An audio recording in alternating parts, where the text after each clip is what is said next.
What's going on, everybody? Welcome back to Fandom Empire. I'm Sean. Joining me on this video is Matt and Randy, and we're talking the Friday the 13th video game, and not the one you're probably thinking of, not the Commodore 64 one, not the NES one, and not the Gun Media one, but rather a new one that is apparently in development, which is really exciting. Randy, we'll start with you, man. How you doing today? Doing pretty well. I was definitely surprised when you had told me that this had been kind of announced. I mean, obviously, no one's come out and officially announced it, but the fact that Harry Manfredini is, going on quoting saying that he is doing the music for it. I mean, that's just exciting all around. Matt, what's going on, buddy? Are you excited at the prospect of a new Friday the 13th game, or you just gonna let this one pass by? Yes, I'm excited. I'm trying to find one where Mike he doesn't kill me in the first 3 minutes. Matt's that guy that goes to put in the car battery but can't get past the first point and just chucks his controller. Oh, yes, man. Very much. And let me tell you, in that game, the Gun Media one, there's different levels of difficulty when you're doing that with the button pressing, and I always thought it was going to be easy depending on what you're doing, and I forget what one it is, but you're doing something. I don't know if it's the gas or the battery or something, but you got to do it like press the button 7 or 8 different times as it comes up to it, and I almost always could never get the thing in, and Jason would end up killing me. But anyways, let's get to our fan question of this video. It's not multiple choice, but what was your favorite Jason to play as in the Friday the 13th game from Gun? Randy, I hear you have a pretty unique answer for us. Take it away. Well, see, Matt's going to be kind of surprised with this one, but I actually preferred to play as the Baghead Jason. And the reason being is one of the finishers is taking the pick and driving it through their face. And I usually had a neat little catchphrase that won't repeat here, that every time I did it, so my friends knew that I was on the prowl near them, and it was great. For me, I was a Roy guy, man. I liked Shears Jason. But you know what? Whenever someone else was Shears Jason, it's like I could not get away from them, and I almost always took the shears to the eyes thing that they do at the end there, the execution. So there's so many clever executions in that game too. So it's a lot of fun. How about you, Matt? I know you don't have too much experience playing the game, but did you ever play as Jason? And if so, what one was your favorite one to play as? I like playing with the Baghead Jason. I'm not surprised by that answer from Randy at all. Yeah, but I mean, I didn't play it enough. But when I did play, I liked playing with that one. I enjoyed playing as Jason in that game, but I think I always preferred to be trying to get away from Jason in the game rather than being Jason. What about you, Randy? It was, well, considering majority of the time you're not going to be Jason, so you always had to find that one character that you enjoyed and that you actually did well with, because every one of them characters had their own strengths and weaknesses. Obviously, some could fix stuff faster, some were just better runners, some were stealthier, some just didn't panic as much. So you really had to be smart as a counselor or as a player in general, and it was a fun challenge. I really enjoyed that aspect of it, especially when you could call the cops and get to safety. Of course, then you had that one Jason who would always just warp right to where the cops were, and then you had to try to juke him. That was always fun. I was always the girl who could run fast. There was a girl that had lots of stamina who could run fast. She was dressed in blue, and I would always pick her, but her panic was terrible. Like when she got scared, she was really scared. That game is so much fun, and we should note off the top here that that game is only available to purchase until the end of this year, and that the servers will only be functionable online until the end of next year. I assume that means you'll still be able to do the one-player stuff, but the multiplayer would be gone, and that's kind of sad because like I spent a lot of time on that game, man. In terms of games that I don't want to say binge, but invest a ton of your time into, that's probably the last one that I invested a bunch of time into. Yeah, usually it would be the group of friends would be like, "Hey, it's October. What are we going to play?" And it's like, "Well, it's time for some Friday the 13th because it's October and it's getting close to Halloween, so let's go." And yeah, when we played, we definitely were just going at it for hours, just because even if we didn't find anybody, we would just get a group of us and throw us into our own little room. And I kept the mic on just because I was a bit sadistic with some of my friends and really freaking them out. Whereas, they were still a little bit more quieter than I was, but I just got into it when I was Jason. You sadistic? Never. Nah, never. Nah. So what I'm hearing is Matt needs to get an Xbox, and we need to play Friday the 13th. I mean, what did they say it's going on sale as? You just read the article, Andy or Randy. It's actually going to be $5 from here until the end of the year, and all the DLCs only be $1 a piece. And that's not just for like the Switch; that's the Xbox and PlayStation versions as well. That's for all digital stores. Oh, there you go. I mean, nowadays you can get an Xbox One for about $100 used from a pawn shop or whatever if you're not going to invest in one of the new ones. Yeah, So I told Randy that's probably the route I'm going to do. I'm going to go hit up a pawn shop. I mean, keep in mind though, if you want to play any of the new games, most of them are starting to trend the route of you got to have the next gen console for, which is obviously significantly more expensive. I don't know if the new Friday game will go there or not, but we have an article to get to from Fangoria, so let's see what the wonderful people at Fangoria had to say. Sharpen the machete because a new Friday the 13th game is coming. Composer, say it for me, Randy. I don't want to screw this up. Harry Manfredini spilled the beans on the upcoming project. It's been an awfully long time since we've had much of anything to enjoy when it comes to Friday the 13th, in no small part due to the legal battle between the original director Sean S. Cunningham and screenwriter Victor Miller. However, the dust is finally starting to settle, and Jason Voorhees is returning to us in various forms of media over the coming years. Case in point, it has been revealed that the machete-wielding slasher is getting a new video game. Unfortunately, details are slim for now, but the information comes directly from longtime franchise composer Harry Manfredini. There, I think I nailed it that time. Who has composed the music for nearly every movie in the series since the 1980 original. Speaking to Rely on Horror, Manfredini revealed that the new Friday the 13th video game is in the works. No word on the studio developing the game, what platforms it will be available on, nor when we can expect to play it. He teased that it will feature more realistic-looking characters compared to the 2017's Friday the 13th game, which was developed by Threephonic. Is it Ilphonic or Threephonic? Help me out here. Ilphonic. It's terribly hard to read. And published by Gun Media. The report indicates neither the studio nor the publisher of that game will be involved, as this is an entirely new undertaking. Whatever the specifics, this is a pretty major development. Jason was tied up in legal red tape for years, preventing anything from happening with the franchise. Friday the 13th game had to stop adding new content in 2018. That's crazy that the new content stopped 5 years ago due to the pesky legal issues. So I think the article clears up a few things for us. I think those, and I was one of them, I thought that, hey, elderly composer gets on podcast and, maybe misreads something or misunderstands something and puts it out there. But then when he starts detailing the fact that the game is going to have a more realistic look to it than the sort of pastel color look the Friday the 13th game had from 2017, that's a pretty specific detail to know if you're not misunderstanding something. So I'm going to say that this is more than likely legit. And we reached out to one of the people that was providing us a lot of our Halloween Kills and Halloween Ends information. Well, they don't have anything concrete. It was suggested to me anyways that this isn't going to be anything like that game. Now, it doesn't mean there's not going to be an online feature to it, but it did sound like this might be more story-based.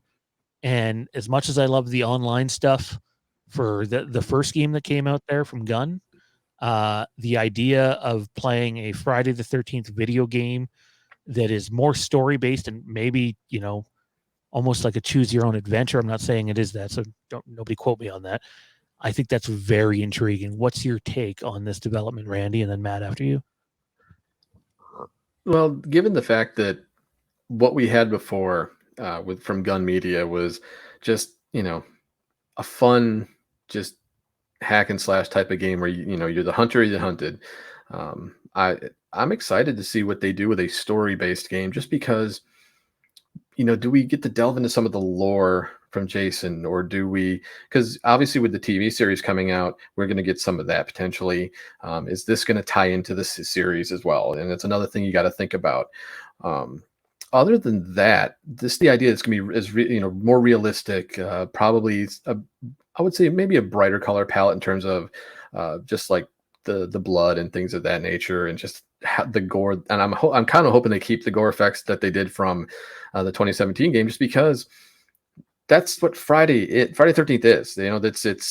It's bloody, it's gory, it's hack and slash, but there is a story underneath all of it, and I'm really curious to see where they go with it. I like the 17 game, but it came out kind of campy to me, and darker than it should have been. And like you said, Randy, we definitely could use some more colors with it, like a little bit brighter than it was. But yeah, it could definitely be a better move if it goes a little bit more story driven. I just think there's so many possibilities for them if they go the route of doing this, doing a more story-driven game.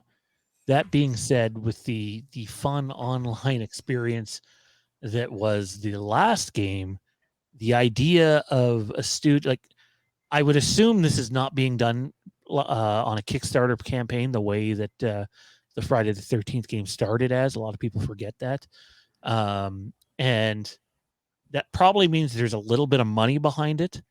And I know there's been a lot of people cynical about the idea of the lawsuit finally coming to an end, but all signs really do point towards that when you look at everything. We've even had hints at a movie. Everything's starting to point back in the right direction. And I do think Friday the 13th is set to take center stage for a while. But I watch, and I've been on other YouTube channels much bigger than our own, where everybody likes to reference, well, I would take a Halloween game that's just like Grand Theft Auto, or I would take a Texas Chainsaw Massacre game that's just like Grand Theft Auto. It's like, cool, wouldn't we all? But that's not realistic. Just the idea, though, of them having a little bit more money to put out something just a little more to today's time with Friday the 13th on a multiplayer front, I do think they have tons of options, as long as people understand it being like Grand Theft Auto is not one of them. Well, I know Randy for sure, because he's more passionate about Jason than Freddie or Michael. Then I think he would be a little bit more critical of what the path they go next and the way they should go, and I think he's got a better read on it. Well, I think what we really need to see here is, I think as long as they do the character justice, as long as they honor the legacy of what Jason is and what Jason represents to horror in general, that's all that really matters. I still don't see them anybody taking any horror icon and going the route of Grand Theft Auto. That's just, if you want that, just go to the PC community. I'm sure there's a mod out there that is right up your alley. But beyond that, like with Gun Media, let's just put it this way: if it wasn't for Gun Media showing that there is an audience for Friday the 13th as a video game, I don't think this game gets made. I really don't. But of course, granted, what Gun put out after that with Predator Hunting Grounds, I was kind of disappointed with that. But hopefully they do better with Texas Chainsaw Massacre. But yeah, I do. Like I said, I do not think this game gets even mentioned if it wasn't for them making this game. Yeah, I totally agree. It's going to be interesting to see what ends up coming of this. I'll flip the question though. Realistically, and again, it's not Grand Theft Auto. And when I say Grand Theft Auto, I mean people think they're going to get this massive map where it just goes on for days. It's like it's just not going to happen. But for you guys, what is realistic in terms of a Friday the 13th game that you may or may not want? When I think of mine, it's pretty simple. Give me an online component that's just pretty similar to what we just had, but less buggy, a little more cleaned up, and maybe slightly bigger maps. And focus the one player on a story mode where have either of you guys played Until Dawn? Yes. Okay, so a game like that, to me, you could do Friday the 13th as if you have the money. I'm not saying they have the money to do that, but I would very much like to see a Friday the 13th game in that vein. And I do think that's a far more realistic comparison than Grand Theft Auto or Red Dead Redemption. No, I agree. I think that would be a really good way to honor Jason, because obviously, as we know with Until Dawn, your choices definitely affected the outcome of the story. It is a very story-driven game, but it shows who lived or who died, how they died. It really overall was really I was really impressed with it. The voice acting, the actors they brought in, all the mocap they did was really well done. And I know the same company did The Quarry. So I'm really curious. What if that's the company that they actually are bringing in to do the Friday the 13th game, to give it that exact type of treatment that you're thinking about? That would be really cool. I never got to play The Quarry. I heard it was fantastic. I heard basically, if you're a horror movie fan or a slasher fan or a fan of Until Dawn, go play The Quarry, because it's very similar and quite good. Haven't played it yet. Honestly, until you just mentioned it right now, forgot the game even existed for like probably the better part of a year. So I'm definitely gonna have to look for a sale on that one and dive into that one. Now, with that game, is that very much like Until Dawn, where every decision you make can change the story, or is it not that much of a change? From what I've seen, it is. But obviously, it's a completely different story, and some of the actors they got, I was really impressed. You know, getting David Arquette in there doing his thing, which obviously we know, from the Scream franchise, and him also doing. I kind of enjoyed Eight-Legged Freaks with him in it. I thought that was a fairly funny and decent movie, but a lot of people don't exactly like that. But it's all good. How the heck with them? Yeah, I'll pass on that one. Definitely pass. I've seen that movie a long ass time ago, and I don't think it helped me out with my spider issue. So, anyways, I any final thoughts here, fellas, on a new Friday the 13th game? I also want to keep reminding people this. The game might have been worked on for a while now, but I tend to believe that's not the case, which means anybody who's expecting this game to be imminent is probably sorely mistaken. This is probably something that realistically, depending on who's doing it and how far into development they're doing, 2025 probably seems likely. That's what I was thinking. I don't know if you could get it out before, but then it just depends on when they would have begun production. But my guess is because of the legal issues, production has begun somewhat recently and not years ago. So we might be waiting for a little while on this thing, depending on what it is exactly. Well, and they also may be waiting to see just how well the TV series does on Peacock. If it does well and gets decent reviews, I can see them trying to attempt to push it out a little bit sooner. But I think that's really going to be the key here, since that series is very close to being released, versus them probably just starting on this, given the legal issues that have been happening. We'll definitely touch more on that the Crystal Lake TV series as time goes here on the channel. Brian Fuller is just a wonderful writer, and I don't know if you guys have seen Hannibal, but I'm someone that actually prefers Hannibal over the original movies.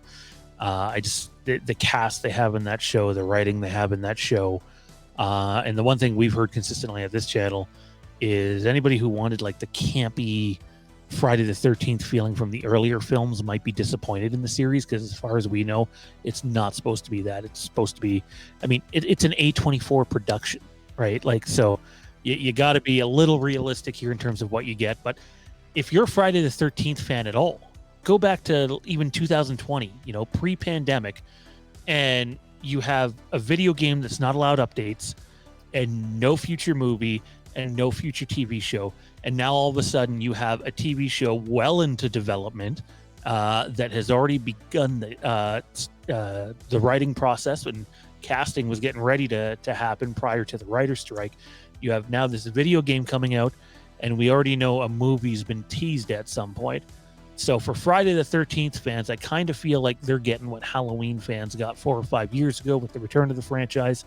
And even though I'm a Halloween guy first, I could not be more happy for this community, because they deserve it. They've had to deal with a lot of BS that wasn't their doing.